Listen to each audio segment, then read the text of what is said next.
여러분은 슈퍼카 하면 어떤 브랜드가 떠오르세요? 페라리, 맥라렌, 부가티, 에스턴 마틴 등 많은 브랜드가 있지만 우리 머릿속에 슈퍼카의 상징으로 박혀있는 건 역시 람보르기니겠죠. 아예 최초로 슈퍼카라는 명칭이 붙은 차도 이 람보르기니에서 나온 미우라라는 모델이었습니다. 영화 페이스오프로 유명한 니콜라스 케이지가 정말 미칠 듯이 사랑했던 차로도 유명하죠. 워낙에 이 차를 좋아했던 그는 60 Seconds라는 영화에서 실제 소유하고 있던 미우라를 끌고 출연하기도 했고, 공식적으로 전 세계에 5대만 만들어진 미우라 SVJ 모델까지 구매할 정도로 열정을 보여줬습니다. 참고로 이런 열정에는 돈이 많이 들어가죠. 그래서 지나친 열정맨이었던 니콜라스 케이지는 그 낭비벽 때문에 파산 위기까지 몰리기도 합니다. 잠깐 옆으로 샜는데, 그래서 오늘의 주제는 뭐냐? 정말 누구나 한 번쯤은 꿈꿔보는 슈퍼카 브랜드 람보르기니에 대해 이야기해보겠습니다.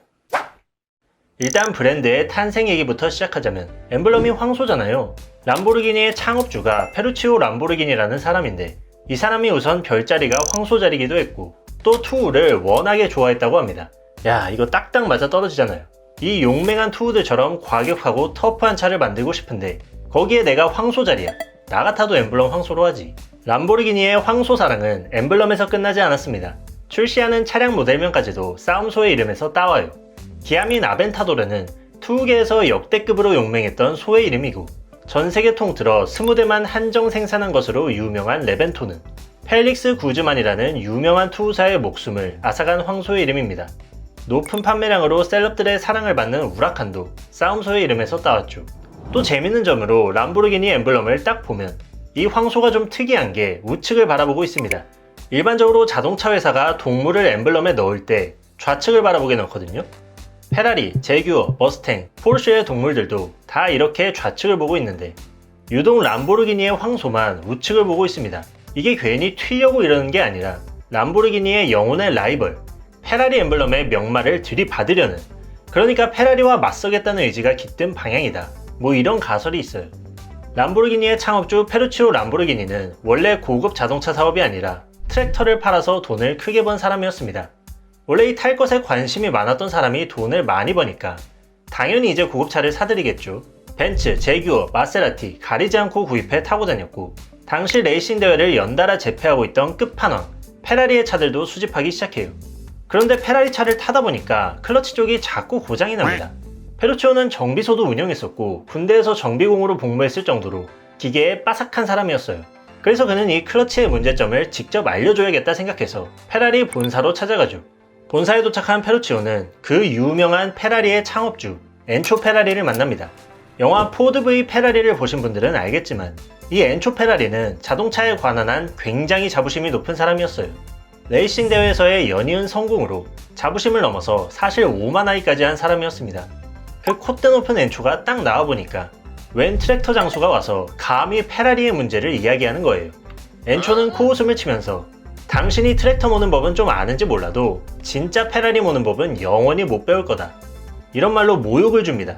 너무나도 자존심이 상한 페루치오 람보르기니는 이 사건을 계기로 스포츠카 산업에 뛰어들게 되죠.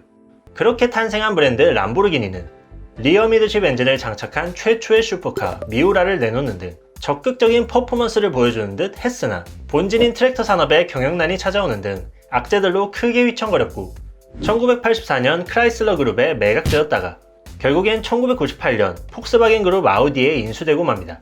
여기저기 팔려다니며 흐리멍텅 사라질 법도 했지만 끝까지 명맥을 유지한 람보르기니는 2003년부터 생산된 가야르도의 데이트로 다시 살아나기 시작하죠.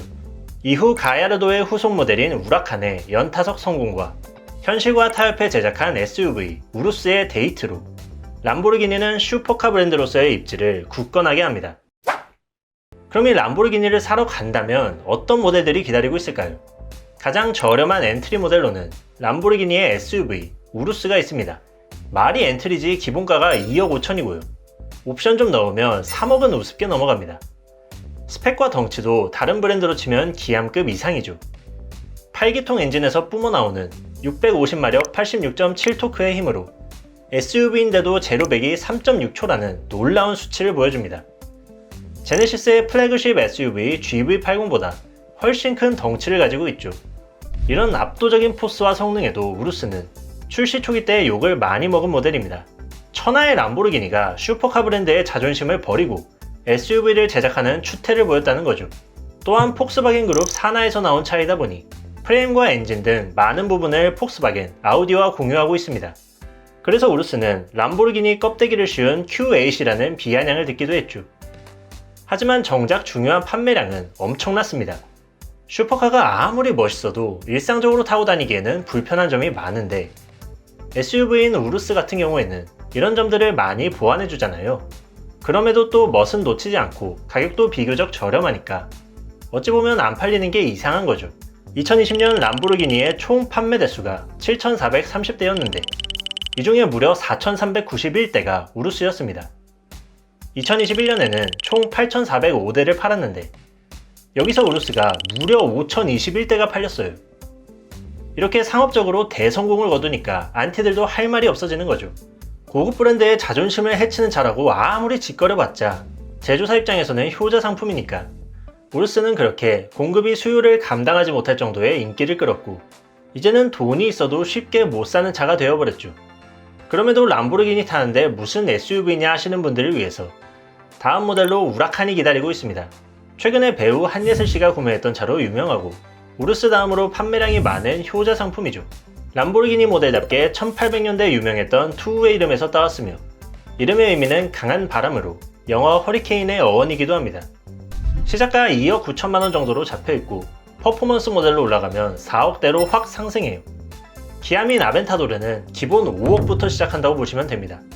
람보르기니를 대표하는 플래그십이다 보니 호날두, 맥그리거, 드웨인 존슨, 카니 웨스트, 크리스 브라운, 켄달과 카일리 제너 등 초대형 셀럽들이 소유하거나 했던 차이고 우리나라에서도 지드래곤과 김준수 같은 탑스타들만이 소유했었어요. 12기통 자연흡기에 780마력, 73.4토크를 뿜어내는 황소 중에서도 그야말로 천우 같은 녀석입니다. 우라칸과 람보르기니는 슈퍼카의 성지인 두바이에서 경찰차로 활약하고 있는데요. 워낙에 빠른 슈퍼카들이 많은 곳이다 보니 단속 차량이 람보르기니 정도는 돼야 좀 비빌 수 있다고 합니다. 네, 지금까지 슈퍼카 하면 떠오르는 브랜드 람보르기니에 대해 알아봤습니다. 긴 영상 시청해주셔서 감사합니다.